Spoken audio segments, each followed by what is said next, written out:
So hello and welcome students, मैं चंद्र सिन्हा और आप देख रहे हैं इंग्लिश फिजिक्स। देखिए, हम शुरू करने वाले हैं 9th और आज हम लोग पढ़ेंगे केमिस्ट्री। जी हाँ, फिजिक्स पढ़ते पढ़ते बहुत दिन से हम लोग क्या हो चुके हैं, बोर हो चुके हैं। तो केमिस्ट्री भी देखना है हम लोग को 9th 10th, तो वो देखेंगे हम लोग आज। हालांकि फिजिक्स से पूरी तरह से बोर नहीं हुए हैं क्योंकि physics is the main, but chemistry भी साइंस में है 9th 10th और बायोलॉजी भी है, तो इसको भी देखना ज़रूरी है जितना कि फिजिक्स ज़रूरी है। ठीक है, और कुछ दिन से वीडियो नहीं आ रही थी तो मैं क्या बोलूँ, हेल्थ इशू था। बाकी आप लोग समझदार हैं, समझ सकते हैं। ठीक है, टाइफाइड आप लोग नाम सुने होंगे, टाइफाइड में क्या होता है। ठीक है, तो आज हम लोग देखेंगे केमिस्ट्री का चैप्टर नंबर 1 9th क्लास, जो कि पहला चैप्टर होगा हमारे आसपास के पदार्थ, मैटर सराउंडिंग अस, यानी जो पदार्थ होते हैं, मैटर होते हैं, वो क्या होते हैं। ठीक है, तो देखिए सर, हमने केमिस्ट्री पिछले कुछ हफ्तों में यानी 1 मंथ पहले शायद स्टार्ट किया था केमिस्ट्री। तो केमिस्ट्री का 9th और 10th का इंट्रोडक्शन अच्छे से दे दिया था। केमिस्ट्री क्या होता है, किस तरह का होता है, समझ रहे हैं, क्या पढ़ना होता है, वगैरह वगैरह बता दिया था। प्लस 9th 10th में कौन कौन से चैप्टर आते हैं, क्या पढ़ना है केमिस्ट्री में, वो भी बता दिया गया था आपको। ठीक है, इंट्रोडक्शन दोनों का ही हो चुका है। तो इस क्लास में हम लोग थोड़ा सा केमिस्ट्री के बारे में और जानेंगे, थोड़ा सा रिवीजन टाइप और टॉपिक के बारे में, यानी ये जो चैप्टर इसमें आखिर बेसिकली हम लोग को पढ़ना क्या है, ठीक है, वो जानेंगे। ठीक है, देखिए, जो केमिस्ट्री है वो रसायन विज्ञान कहलाता है। सब जानते हैं केमिस्ट्री को रसायन विज्ञान कहते हैं, तो ये विज्ञान का ही पार्ट है, साइंस का ही पार्ट है। बेसिकली इसमें हम लोग क्या पढ़ते हैं, पदार्थ के बारे में पढ़ते हैं, मैटर के बारे में पढ़ते हैं। अब पदार्थ क्या है सर वस्तु, जो भी वस्तु हमें अपनी आंखों से दिखती है, जैसे ये वस्तु, तो ये इसके बारे में पढ़ना है। इसका जो आंतरिक संरचना है, यानी केमिकल भाग है, इसका जो भी रासायनिक भाग है, किस चीज़ से बना है ये, ठीक है, क्या चीज़ से बना है, कार्बन से बना है कि प्लास्टिक से बना है, ये कैसा है, ठोस है, टूट जा रहा है या टूट नहीं रहा है, या फिर पानी जैसा है, तरल है, या कुछ भी, या इसके अंदर जो लिक्विड है वो इंक है, वो कौन से कलर का है, उसमें केमिकल क्या है, ये सभी के बारे में पढ़ना। सिर्फ इसके बारे में पढ़ना नहीं, सभी चीज़ के बारे में, जैसे बोर्ड के बारे में पढ़ना, इसमें क्या होता है, लकड़ी से बना होता है, प्लाई होता है, प्लाई के बारे में क्या होता है, ये तो फिजिकल प्रॉपर्टी हो गया, यानी जिसको हम देख सकते हैं, इसको हम देख सकते हैं तो ये फिजिकल प्रॉपर्टी। लेकिन इसके इंक है जो द्रव्य के रूप में है, उसके अंदर कुछ और भी चीज़ होते हैं जिसको हम लोग नहीं देख सकते। कुछ केमिकल होते हैं, कुछ कण होते हैं, पार्टिकल्स होते हैं जिसको हम लोग नहीं देख सकते। तो वो चीज़ के बारे में पढ़ना केमिस्ट्री कहलाता है, यानी रसायन विज्ञान कहलाता है। यानी आंतरिक गुणों के बारे में पढ़ना, यानी केमिकल प्रॉपर्टीज़ के बारे में पढ़ना, रासायनिक मतलब कुछ कण, यानी इसका आंतरिक कण के बारे में पढ़ना। ठीक है, जैसे वुड है, प्लाई है, तो इसमें ये जो एल्युमिनियम है, तो ये एल्युमिनियम का पार्टीशन है, तो एल्युमिनियम के बारे में पढ़ना कि एल्युमिनियम क्या तत्व है, धातु है, मिश्रण है, पदार्थ है, क्या है, इस सब के बारे में पढ़ना। ठीक है, तो ये सभी क्या कहलाता है, केमिस्ट्री कहलाता है। और भी पानी के बारे में पढ़ना, हवा के बारे में पढ़ना, मिश्रण के बारे में पढ़ना, धातु के बारे में पढ़ना। ठीक है, और लिक्विड के बारे में पढ़ना, द्रव्य हो गया, जो भी पानी जैसा चीज़ होता है, तरल पदार्थ के बारे में पढ़ना, ठोस के बारे में पढ़ना, जो हार्ड होते हैं, गैस के बारे में पढ़ना, ये सभी के बारे में पढ़ना, चाहे वो परमाणु हो, अणु हो, मॉलिक्यूल हो, कुछ चीज़ें के बारे में पढ़ना, नाभिकीय ऊर्जा हो, ये सभी के बारे में पढ़ना क्या कहलाता है, केमिस्ट्री कहलाता है, रसायन विज्ञान कहलाता है। ठीक है, सिंपल सिंपल परिभाषा आप लोग खुद से बना लीजिए, कोई बड़ी बात नहीं है। मेरे स्टूडेंट्स को परिभाषा बनाने में दिक्कत नहीं होता है। ठीक है, तो ये रहा केमिस्ट्री, तो इस सब में ये चीज़ पढ़ते हैं। ठीक है, बेसिकली इसमें और भी बहुत कुछ पढ़ा जाता है, जैसे किसी चीज़ का फॉर्मूला, सूत्र पढ़ना, रासायनिक सूत्र पढ़ना, रासायनिक संकेत पढ़ना, तत्व यौगिक मिश्रण, तत्व क्या होता है ये हम लोग जानेंगे। बेसिकली तत्व क्या होता है, शुद्ध पदार्थ होते हैं, तत्व होते हैं। ठीक है, उसमें किसी चीज़ का मिलावट नहीं होता है, ये सभी के बारे में पढ़ना। अब वस्तु है, तो वस्तु बहुत तरह का होता है, तो कुछ शुद्ध हो गए, कुछ अशुद्ध हो गए, कुछ मिश्रण हो गए, कुछ मिलावट हो गया। ठीक है, तो 2-3 तरह का वस्तु भी होता है, तो सभी के बारे में पढ़ना क्या कहलाएगा, रसायन विज्ञान कहेगा। एक एक करके हम लोग पढ़ेंगे। ठीक है, तत्व पढ़ना है, यौगिक पढ़ना है, मिश्रण पढ़ना है, धातु अधातु, ये सभी के बारे में पढ़ना है। ठीक है, तो अभी सब सिर्फ जान जाइए कि रसायन विज्ञान क्या होता है, केमिस्ट्री क्या होता है, समझ गए। ठीक है, अब देखिए, केमिस्ट्री शब्द कीमिया देश के कीमिया से लिया गया था। अब कीमिया शब्द है, ठीक है, लैटिन भाषा का शब्द है शायद, हाँ, तो ये वहाँ से लिया गया था, जिसका अर्थ शायद काला रंग होता है। ठीक है, ये सभी के बारे में आपको जानना नहीं है। ठीक है, ये माइंड में आया, बुक में लिखा रहता है, कोई जानना नहीं है। आप लोग जब सेल्फ स्टडी कीजिएगा, रिवीजन कीजिएगा बुक से, या जो भी नोट्स आप लोग बनाइएगा उससे, वो काफ़ी होंगे। बाकी जो सेट प्रैक्टिस होगा, क्वेश्चन पेपर सेट बनाइएगा, सेट प्रैक्टिस ऑब्जेक्टिव बनाइएगा, सब्जेक्टिव बनाइएगा, फिर पिछला जो भी साल में पूछा था उसको बनाइएगा, तो नॉलेज बढ़ जाता है उससे। इस सब से नहीं करनी, न्यूमेरिकल सब बनाएंगे तो सब बढ़ते जाएगा, ठीक है, कोई भारी बात नहीं है। बस अब केमिस्ट्री का मतलब आप लोग समझ चुके होंगे अच्छे से, ठीक है।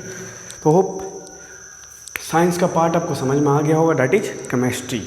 इंपॉर्टेंट साइंस का है, ठीक है, इंपॉर्टेंट है, ऐसा नहीं है कि सिर्फ फिजिक्स ही है, इंपॉर्टेंट है भैया। केमिस्ट्री के बिना भी कुछ नहीं, एक दूसरे के बिना कोई कुछ नहीं है सर, सब ऑल इज इंटरकनेक्टेड, समझ रहे हैं, ऑल आर इंटरकनेक्टेड।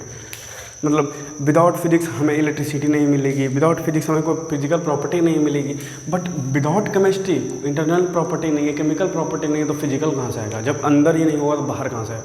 तो समझ रहे हैं, बायोलॉजी के बिना भी कुछ नहीं है, तो सब कुछ सब में है सर, और सब में सब कुछ है सर, ठीक है, सब एक दूसरे से जुड़े हुए हैं, ठीक है, ऑल आर इंटरकनेक्टेड, ठीक है, ऑल आर कनेक्टेड, इंटरकनेक्टेड, जैसे भी आप बोल सकते हैं, ठीक है। अब देखिए सर, केमिस्ट्री समझ चुके होंगे, आगे बढ़ते हैं सर, समझ गए। अब देखिए सर, देखिए एक फार्मूला होता है पानी का जिसको बोलते हैं H2, इसको बोलते हैं रासायनिक फार्मूला, रासायनिक सूत्र।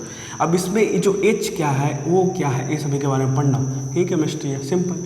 नमक के बारे में पढ़ना, NaCl, ये सभी बेसिक है सर, समझ रहे हैं, बहुत ही बेसिक है। मैंने जो बताया उससे बहुत ही ज़्यादा जीरो लेवल का, ये नमक है, रासायनिक सूत्र, सोडियम और क्लोरीन से बनता है। ये सभी क्या है सर, जो हम लिखते हैं ना कैपिटल NaBC, तो ये तत्व है सर, ठीक है, हाँ, पहला कैपिटल से फिर दूसरा स्मॉल से चाहें तो लिख सकते हैं। 118 तत्व हैं सर ऐसे ब्रह्मांड में, वो शुद्ध होते हैं सर, शुद्ध, ये भी पदार्थ ही हैं सर, पदार्थ के ही प्रकार हैं अलग अलग, समझ रहे हैं, तो पदार्थ ही हैं। तो पदार्थ क्या है, हमारे आसपास के पदार्थ, तो बेसिकली क्या है पदार्थ, तो भैया पदार्थ वो होते हैं जो हमारे आसपास के वस्तु होते हैं, यानी जो भी हमारे आसपास के मतलब if there are any object whether it is wood, light, marker, etc, all is matter and all is object, the object is matter। तो जितने भी ऑब्जेक्ट होते हैं, जितने भी वस्तु होते हैं, सभी पदार्थ ही होते हैं सर, समझ गए, हाँ, सभी पदार्थ होते हैं, यानी सभी वस्तुओं को हम पदार्थ कह सकते हैं। अब बोला गया कि सर ये तो सिंपल सी भाषा में आपने बोल दिया, सभी वस्तुओं को हम पदार्थ कहते हैं, पर उसमें क्या होता है, कुछ तो रासायनिक गुण होगा ना उसमें सर, तो उसमें क्या होता है सर, उसमें क्या होता है, जैसे उसमें क्या होता है, एक कुछ भार है, इसमें कुछ भार है, यानी द्रव्यमान है कुछ, समझ रहे हैं। अब इसको एक जगह पर रख देंगे तो ये कुछ स्थान घेरेगा, मतलब कुछ स्पेस लेगा, स्पेस ऑक्यूपाइड करेगा, समझ रहे हैं। तो इसमें कुछ भार है, या स्पेस ऑक्यूपाइड कर रहा है, और ये रुकावट उत्पन्न करेगा, रुकावट उत्पन्न नहीं करेगा, जैसे हम यहाँ पर इसको रख दिया और लिखने की कोशिश करें तो यहाँ पर नहीं लिखेगा, यानी स्पेस ऊपर अवरोध उत्पन्न कर रहा है सर। भारी सामान लेंगे तो चलने में दिक्कत होगा, टेबल कुर्सी, तो वो अवरोध उत्पन्न कर रहा है, यानी उसमें स्थान घेर रहा है, द्रव्यमान है, अवरोध उत्पन्न कर रहा है, रुकावट उत्पन्न कर रहा है, समझ रहे हैं। तो ये सभी क्या है, ये सभी पदार्थ का गुण है सर, भौतिक गुण है सर, समझ गए, हाँ, भौतिक गुण है सर। लेकिन सर ये तो हम नॉर्मल वस्तुओं के लिए देखते हैं सर, कि भैया इसमें भार है, रुकावट उत्पन्न कर रहा है, द्रव्यमान है, लेकिन क्या सर जिसमें बहुत ही कम द्रव्यमान हो, ना के बराबर, जो ना के बराबर अवरोध उत्पन्न करे, जैसे गैस, ना के बराबर द्रव्यमान हो, ना के बराबर सब कुछ हो, तो क्या वो पदार्थ नहीं होगा? वो पदार्थ होगा सर। क्या धूल कण, अगर ईटा को हम चूर के हवा में फैला देंगे तो वो क्या पदार्थ नहीं है?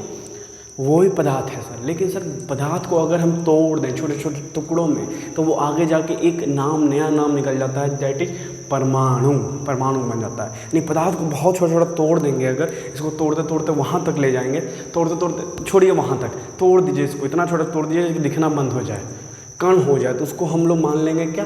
परमाणु। तो ये सब परमाणु के बारे में पढ़ना है सर। परमाणु क्या है? फिर परमाणु के बाद अणु के बारे में पढ़ना है सर, समझ गए। और फिर पदार्थ का भौतिक रूप पढ़ना है सर। भौतिक रूप कितने प्रकार से होते हैं? देखिए, पदार्थ का सब बोलते हैं 3 ही रूप होते हैं, द्रव्य, ठोस और गैस। द्रव्य, ठोस और गैस, यानी सॉलिड, लिक्विड, गैस। तो ये 3 ही होते हैं। लेकिन सर 2 और पार्ट हैं, यानी पदार्थ के टोटल 5 पार्ट हैं। 3 तो ये हो गई, चौथा हो गया sir plasma, that is supreme heat, जिसको बोलते हैं सबसे ज़्यादा हीट, जिसको बोलते हैं जैसे लावा, खौलता लावा। और 5वां प्रकार हो गया BEC, बोन्स आइंस्टाइन कंडेंसर, सबसे ठंडा पदार्थ। इन ठंडा पदार्थ का जो यूनिट होता है वो जो बोस सत्यनाथ बोस जी आए, उनके बारे में बताया, फिर उसके बाद आइंस्टाइन आए तो उन्हीं से वो बताए थे, तो इसलिए BEC बोस आइंस्टाइन कंडेंसर रख दिया गया। इसलिए 5 प्रकार हो गए सर पदार्थ का। अब इसी के बारे में आगे पढ़ते जाना है, और क्या सर, और कुछ नहीं है सर केमिस्ट्री में। तो होप आप लोग समझ चुके होंगे 9th का पहला टॉपिक हमारे आसपास के पदार्थ, एक इंट्रोडक्शन भी हो गया होगा। आगे चलेंगे तो एक एक करके हम पढ़ेंगे तत्व यौगिक मिश्रण, ये तो नेक्स्ट चैप्टर में होगा। तत्व यौगिक मिश्रण बहुत ऐसा टॉपिक है, इसलिए बार बार आ जा रहा है। बट इसमें क्या पढ़ना है, पदार्थ क्या है, ठोस है, लिक्विड है, द्रव्य है, लिक्विड द्रव्य, ठोस सॉलिड, और गैस गैस। फिर BEC है, प्लाज्मा है, फिर और क्या है, फिर पहचानना है, द्रव्यमान घिरना है, निश्चित है, मतलब आयतन ये सब है द्रव्यमान के बारे में, अणु है। फिर आगे बढ़ेंगे तो फिर तत्व यौगिक मिश्रण भी आएगा। ऐसे करके हम लोग बढ़ते चलेंगे आगे। फिलहाल इस वीडियो में इतना ही, बने रहेगा हमारे साथ, तो देखते रहिए एवोल्यूशन फिजिक्स।